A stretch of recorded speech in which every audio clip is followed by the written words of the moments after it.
Hello all, and welcome back to the Easy Nerd. I'm the Easy Nerd, and I thought I'd do a short extra video asking the question, is the Snyderverse returning? As all of a sudden, Zack Snyder has joined Instagram, constantly posting awesome pictures from the Snyderverse. Before we continue, just a word of warning that I am very biased on Zack Snyder, as he is my favorite DC movie director, as his style and movies just reinstate with me with the serious, realistic, and epic stories and tone. Why do I think he's all of a sudden near enough daily dropping these photos? I think he sees an opportunity where he can potentially finish off his Justice League saga due to two things. One reason is I think he can smell blood in the water. At the moment, I do believe the future of the DCU is uncertain, as many of the announced projects seem to have stalled, such as Batman the Brave and the Bold and The Authority. Superman was a moderate success, but I wouldn't call it a win, but not a flop either, going off what Forbes and others have said. I think it didn't make money at the box office, but I think merchandising will help it break even.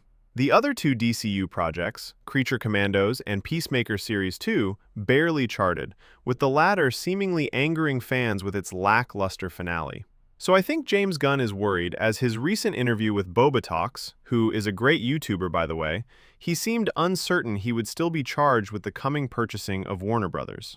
I actually think Man of Tomorrow was announced out of desperation, as it wasn't in the original slate, and apparently his contract may run out next year, and Man of Tomorrow is set to release in 2027.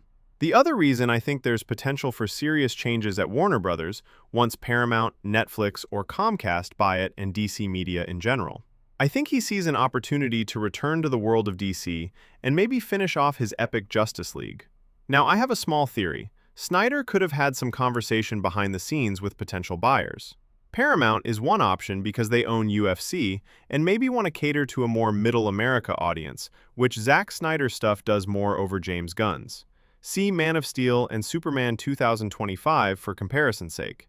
I would say Man of Steel is the more manly, full-on, action-packed movie.